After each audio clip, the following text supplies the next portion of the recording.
I hope everyone's day is off to a good start. So now we're going to go ahead and get started with today's session. My name is Timothy Jones, and I work in the Departmental GAO OIG Liaison Office within headquarters, and I'd like to welcome you to an exciting and engaging training session focusing on the DHS Agency Reform Plan. And just as a quick reminder, to earn CPEs for this session, you must have the CPE form, which is found in your folder, signed at the end of today's session. And there will be a symposium volunteer at the back of the room near the doors to assist you with that. There is also a short evaluation form in your welcome packet.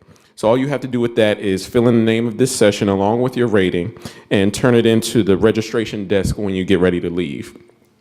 And now, without any further ado, I am pleased to present today's guest speaker, Ms. Bridget Garchek, and she will be sharing her professional insights with us today regarding the DHS Agency Reform Plan. Thank you.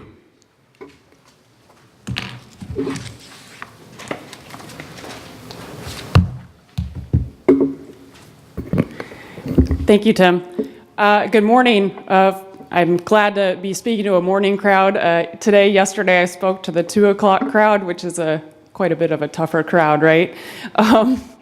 Last year, one of the many numerous executive orders that came out was on agency reorganization and reform, and that came out in April. And very shortly thereafter, Mr. Fulgham looked at me and said, "Hey, Bridget, I think it's your turn to lead something like this." And so I was tagged.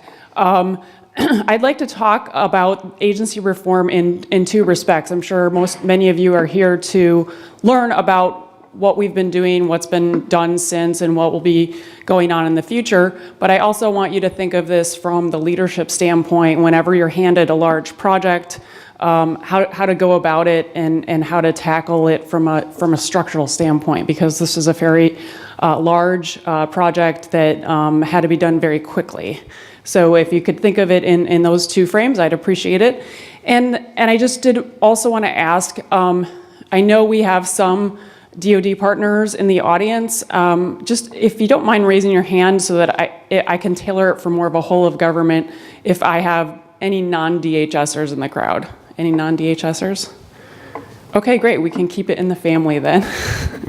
Excellent. So just by way of background, as I noted, Executive Order 13781 came out in March of last year. It was a very short order that just said, government, please be more effective, efficient, and accountable, and report back to me, the administration,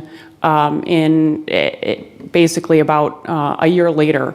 A couple of months, or about 6 weeks later, OMB came out with amplifying guidance that asked DHS and all the other agencies how we could execute that. So basically they said, hey, give us an interim report in June, and then when you submit your budget in September, the OMB justification, please give us a full report. So keep in mind, this is late March, not early March. Luckily, we were really fortunate. We were able to get to the DMAG, the Deputies Management Action Group, which is a group of all of our component deputies, and get their guidance and hit the ground running. So that's how it all began.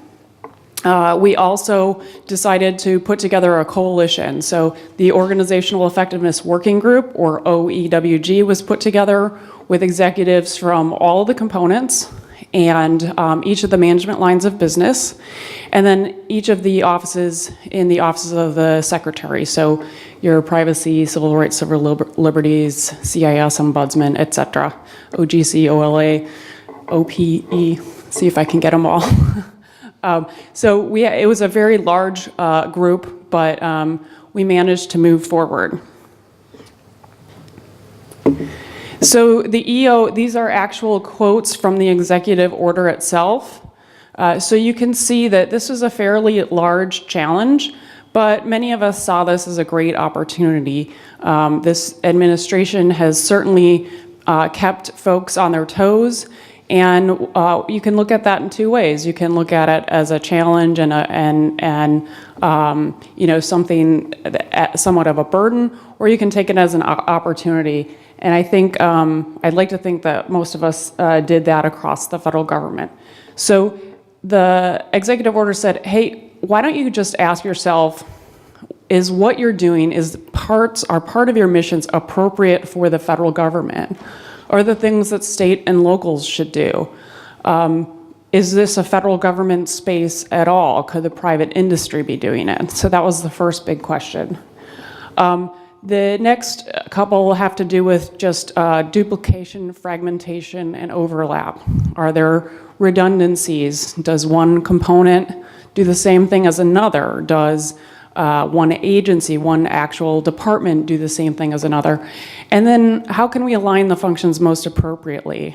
You know, if we're doing transportation activities, which DHS does a little bit of, why isn't Department of Transportation doing them, for example? So they asked us to ask ourselves those questions. And then the last one is, are the costs justified by the public benefit? So again, asking the sort of that cost-benefit analysis. So with that, we did get some guiding principles from the secretary, who was Secretary Kelly at the time. He was very clear, we are not going to do more with less. And I think you saw that in his leadership throughout the time he was here, and I think that guiding principle was very useful. Leadership wanted to identify things early in the process and focus on the core mission. So not only did this mean that we wanted to not just analyze and inspect the core mission, but figure out what we can do with mission support and business support so that we could put more resources toward the core mission, toward our frontline operators, or make their lives easier. And I think you can read the rest. But this, at the same time, I don't know if you recall, our Deputy Secretary Duke was going on a listening tour. Did anyone out in the crowd get to go to any of Deputy Secretary Duke's listening tour sessions at all? I know she got out in the field, she went around, she tried to listen to what folks were saying in the field. It was very important for the leadership team to get the bottom-up view, the bottom-up approach. So this was not just a top-down, hey, what does your component or organization want to do? We wanted to ask all of the employees. So we did that, and we got, actually I'm gonna skip ahead one. We got a lot of feedback.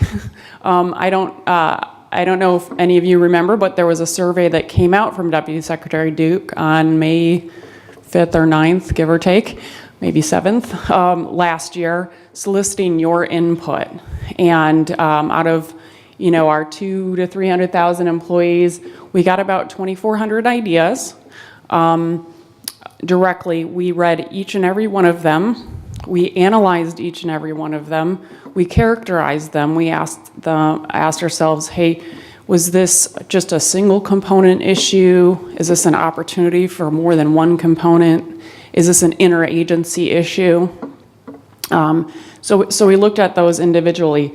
At the same time, OMB was out there soliciting to the public. So as you can imagine, when the public says, or when anyone says, hey, what should we do with the federal government? Do you have an opinion? Well, there's quite a bit of response there, over 51,000 responses. And I'd like to say we won, DHS won, because we got more comments than everybody else. So it was a proud moment. And at the same time, we also wanted to ask components their point of view, so we took that input through the Organizational Effectiveness Working Group. And then, of course, OMB weighed in, because they like to do that. And we like them too, sometimes. So I just wanted to talk about going back to that sort of leadership theme. When you're building coalitions and trying to get decisions done rapidly, you need to work with folks and then consult with people and make sure you involve the experts. So this was sort of how we were organized. We had the executives of the OEWG, and then we had GS 14s or 15s leading task units that tackled some of these key subject matter areas.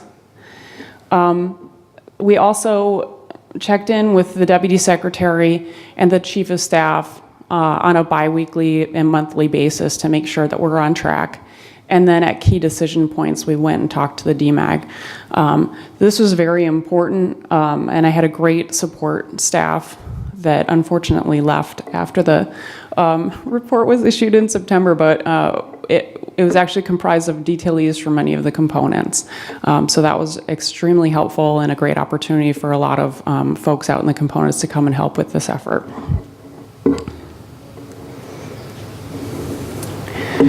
Okay, just to go in technically, I mean, I'm a total geek, analytic geek, so I'm from program analysis and evaluation, and that's what we do. So if you don't like analysis, just kind of check out for the next 2 minutes here. What we did, as I noted, we solicited ideas, and we really had to get through a lot of ideas. Just imagine this, you know, we've got the working group together in like the second week of April, and we have to be at the DMAG in the third week in June, right? And we still don't have OMB guidance that said we needed to check in with them in June. So we were working on the September deadline, right? So this was exciting. But we checked with the group and we said, what's the best analytic framework for this? And so we needed to figure out how to get through these 50, 60,000 ideas. So we looked at it from a feasibility and impact assessment initially, and we also decided to group like themes. And then, as I noted, we wanted to get in those interagency, multi-component, and single-component areas. So we did all of that analysis and kept consulting with the OEWG on how to sort of down-select, because it was very important to select a few things that we could be successful at, rather than sort of committing to the kitchen sink and then maybe not accomplishing those items. And that was a clear message from leadership as well as sort of the working group level. Another unique thing, I think, in this approach was that if you take yourself, again, a year back, you might recall we had a hiring freeze. The president had just put out the FY18 budget, right? Or 18 budget. I forget what year we're in now. I'm thinking of like 22 to 20, or 20 to 25 right now. He had just put out the 18 budget, which had slashed and burned many programs across the agencies. So other agencies, rather than being, you know, I don't want to say that they weren't thoughtful, but they didn't have to be as thoughtful, because when the president tells you to cut a whole part of your agency, at that point you're just trying to figure out how to do it, right? Not what to do, but how to do it. So we had the opportunity, I think, to be more thoughtful about what can we do, what opportunities are there. Also, other agencies had real challenges with reshaping their workforce, right? If you're cutting large parts of your workforce, how can you retrain those folks to keep them in government, keep that baseline of expertise, but maybe shift their competencies toward a different area. And so the rest of the federal government was dealing with agency reform in a very different way than DHS. And I would kind of show up in interagency forums and say, like, well, our biggest problem is how do we hire 20,000 people? Do any of you people that just got slashed from the EPA want to come join law enforcement, right? So it was a very different problem for us, and but again, a great opportunity. Once we got through the impact and assessment, we of course went to the DMAG, and they down-selected us to some key topics, and we documented those in the DHS reform plan that was issued to OMB on September 11th, ironically, 2017. So that's we're definitely through phase 3, what we would call finished with phase 3. We've got the initiatives on paper. Now we've got to take action, right? And we're in various stages of action right now. Some are nascent, some are more mature, and I will talk topically about that a little bit at the end. And then the expectation for the overall plan is that it's accomplished during this administration. So if you're fortunate enough to read the plan or the quarterly updates that we're issuing, all of the results are, we're challenging ourselves to have results before the next inauguration. Okay, so just to re-emphasize, we did have these categories of interagency, multi-component, and single component. As you can imagine, right now, the interagency ideas that we advanced are very nascent. Our expectation is that OMB is going to have to lead these interagency teams because it's very difficult to knock on, Department of Justice's door and say, can we take over your immigration or your EOIR division because we think that would be more efficient. There's two initiatives there related to our interactions with immigration with the Department of Justice and then with visas in the Department of State. So those are two concepts that were advanced, but are basically right now kind of awaiting a little bit of traction with OMB and some further discussions. With the multi-component ideas, this was really where our focus was last summer. We had taken those 50,000+ ideas and we put them into 36 issue areas. And then we down selected from those 36 down to 5 that were advanced in the plan. And I'll talk about those in a little bit. And then single component issues. Because of the large nature of this, we had to turn those single component issues back over to you all. So every component, in my experience, is handling this differently. Some are, there's a lot of change occurring right now. So especially if you're in ICE or CBP, just handling the new executive orders related to border security and enforcement is transformative in of itself. That didn't make it in the plan. We mentioned it. We said, hey, there's this other transformational stuff happening. They're very busy with that. So maybe portions of their single component plans aren't as robust as other components who were committed to the process and really improving within. So you'll see varying levels of activity in each of the components.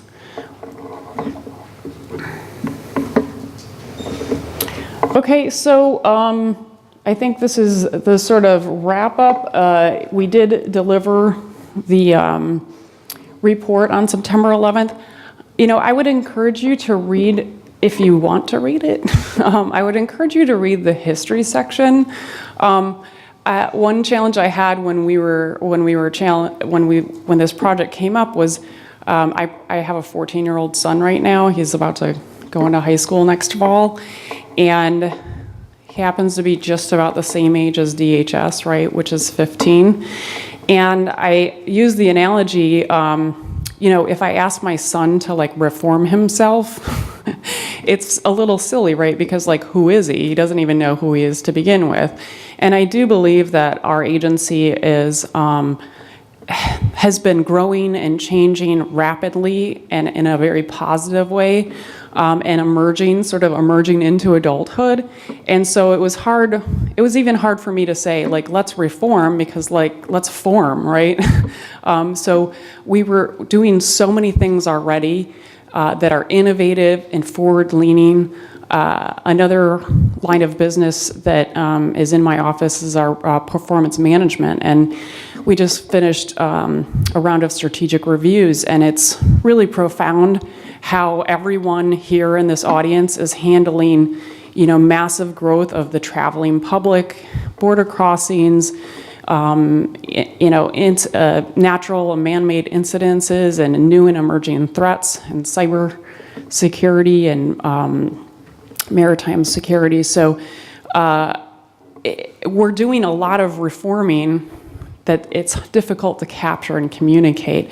So I would challenge each of you to try to figure out how you can do that for your organization is to communicate the efficiency and effectiveness that's already happening, because I find it very difficult to do. So that's my miniature challenge to you. Okay, this is my final slide. Our quarterly update is in clearance, so if you haven't cleared it yet and you know it, please do so. But this is sort of a general idea. We had about, over 100 sort of initiatives promulgated in the initial report, including component initiatives. And once we assessed those, some of them either just didn't make sense to pursue anymore. We looked at it, we did the business case, and we said, that's maybe not such a good idea. Because again, it was a rush of ideas, and once you looked at it, it wasn't such a good idea. So those were either complete or sunset, things that are more tactical that we don't want to carry forward to the executive audience. We put in the sunset area. So we have a large number that are ongoing, and we're working to figure out how to measure progress. My goal is that if somebody just knocks on my door 5 years from now and says, hey, did that agency reform thing work?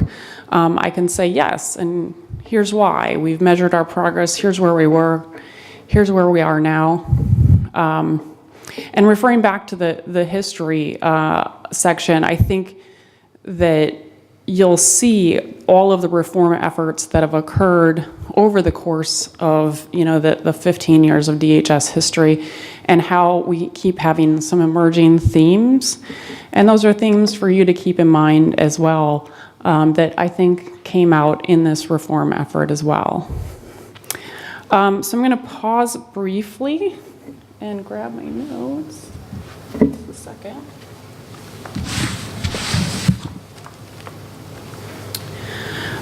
Just by way of update on, so a couple of our interagency initiative or multi-component initiatives are moving forward in this program and budget review cycle. So you'll see during PBR, we have issue teams. How many folks are familiar with issue teams? They're usually difficult multi-component issues of leadership interest that have larger dollar magnitude impacts. And they're areas that we like to look at and try to propose new courses of action, new programmatic responses to. So this year we are pursuing an error and maritime initiative during program and budget review. So that's looking at opportunities for facilities consolidation, looking for opportunities for air domain awareness, efficiency and effectiveness. So we have multiple platforms in the different components. This is mostly affecting CBP, Coast Guard, S&T, and INA. So that's one initiative you'll see in this summer's program and budget review. Another one that I'm really excited about is headquarters to headquarters business support. As an agency, we've struggled to really understand what the role of headquarters is. We're a fairly federated organization. There's a little bit of tension at times between the components and the headquarters. And one of the challenges we found is that headquarters has a hard time serving itself, right? So that's sort of problem one. Let's figure that out, how to best serve ourselves so that we can free up some resources to do better governance, better oversight, and to make things easier on the mission support side for components. So that's another initiative that you'll see in this summer's program and budget review. And both of those initiatives have been going on either since last fall or since the January timeframe. And then another initiative that we baked into program and budget review is sensible funding. Our CFO, Stacy Marcotte, challenged us to really look at, how do we fund things? Is it logical?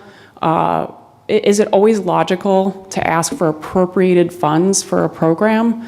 Are there opportunities to either take a fee that we're collecting right now and ensure it's a full cost recovery, or if the beneficiary is a very narrow segment of the population, can we charge a fee? We still have to ask ourselves the question, is the burden of collecting the fee greater than what we gain? So there are those challenges, but right now in our budget process, we ask folks to make proposals for more efficient or more directly charging for our various programs around DHS. So if you have any great ideas there, just email me. Or actually talk to your CFO first, then you can email me. So that was baked into the process. So those are 3 ideas that we're pursuing. We also looked at surge operations. Now keep in mind, we came up with the term surge operations before all the hurricanes. So it took on a new meaning after the August timeframe. But what we wanted to do is understand, we're doing a lot to help each other out.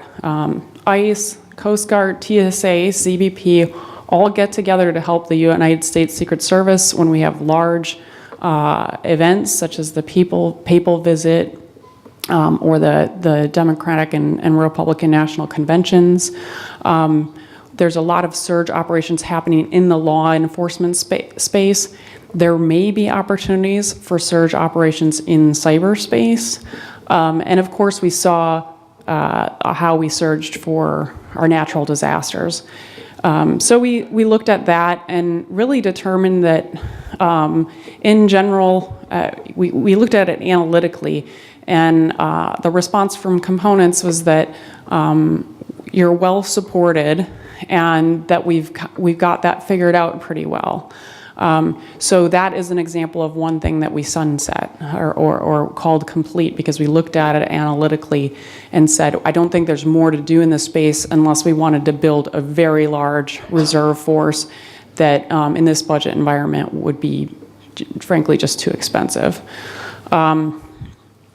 So those are a couple of the updates on the multi-component initiatives. I gave you the cover story on the interagency initiative with state and justice. We did get asked to do a small study on transportation security and transportation safety to see if there's opportunities with DOT to partner with them. That's not conclusive yet. And that's about it. So I'm open for your questions right now. Go ahead. Good morning, ma'am. Dave Darling. I spent 24 years active duty Coast Guard, still working with the Coast Guard as a civilian. I was in a support role most of my time. I was a cook, I was on ships, and I got to touch a lot of the different missions the Coast Guard does. And if anyone knows anything about the Coast Guard, we got our hands in every pie out there. So much so that even the government doesn't know where we belong from time to time. We've shifted from a few different departments. Most recently, we were in the Department of Transportation, and that's probably a bit of that transportation piece you're talking about. Has there ever been talk about, I don't know, about privatizing or turning the actual maintenance of like the ACE navigation systems over to private industry? I mean, you think of our interstate system, we've got the, Department of Transportation overall, federal highway safety kind of sets the standards, but they don't have work crews and trucks and are going out there to do that. The Coast Guard, on the other hand, in addition to, pulling bird babies out of the surf, jumping out of helicopters, doing all that, we have an entire fleet and class of ships that goes out there and actually maintains, the waterways. Would there be opportunity there to, keep the Coast Guard possibly as the regulatory agency or even DOT? Yep. And have it, privatized or even like a civil service type of organization maintain the actual base navigation, the buoys that they board? Yeah. Absolutely. So a couple of issues came up in this exact space. So on the sensible funding issue, one of just a basic question that came up, and this is very Coast Guard centric, but I think it's a good example. So when the Army Corps of Engineers dredges out a channel, And for example, they like have to pull out a few buoys to do so, or navigational aids rather. They don't build that cost into the dredging. So Coast Guard actually bears the burden of that cost. And so we explored if there was an opportunity to just, hey, can you bake that cost into the estimate? And when it gets funded, like give the Coast Guard the funding. Unfortunately, because it was a smaller issue, it kind of got, blown over a little bit. But I think that that is something in the forefront, and that's an opportunity. Your question about aids to navigation and privatization came up directly, and it was a sensible funding proposal to shift the cost of ATON to industry. The Coast Guard leadership at the time was not very, at least not very receptive. Yeah. But I will say that right now there's a recapitalization of your inland tender fleet, and in the original alternatives analysis, they were not going to consider the alternative for privatization, and as a result, they now are considering that in the AA. So once that comes to an acquisition decision event, that will be at the forefront. So that was an actual result of sort of this dialogue, was making sure that was in the alternatives analysis. Especially on the inland rivers, because it's between us and the Army. The Army Corps runs the locks and dams. Yeah. We mark the navigable channels. And yeah. And again, it's purely, they'll say, well, it's DOD because it's national defense, we gotta get stuff to where we're going. But it's really a Department of Transportation issue, because it's straight up commerce converters is what we're marking these channels for. Yeah. Which brings us the link to CBP, who also has a large connection to Army Corps and the ports. We were at all ports, there's not a long way driving toward. Was there a discussion of combining or even discussing the work with Corps on that? No. So the question, if everyone didn't hear, was was there a discussion of the opportunity of with CBP at the ports, Coast Guard at the ports, and Army Corps at the ports? Was there any discussion of an opportunity there? That actually didn't come up in the discussions. I guess a little bit surprisingly. I know because I'm familiar with the Coast Guard and CBP interaction and the captain of the Port Authority, there has been a lot of effort to put those resources together. So I think through our air and maritime study, we're trying to understand how to do better, common operational picture and situational awareness. So that's one item. Another item that came up was the Coast Guard does safety and security inspections at the port, and then NPPD has authority to monitor chemical facilities, and there's often chemicals in ports.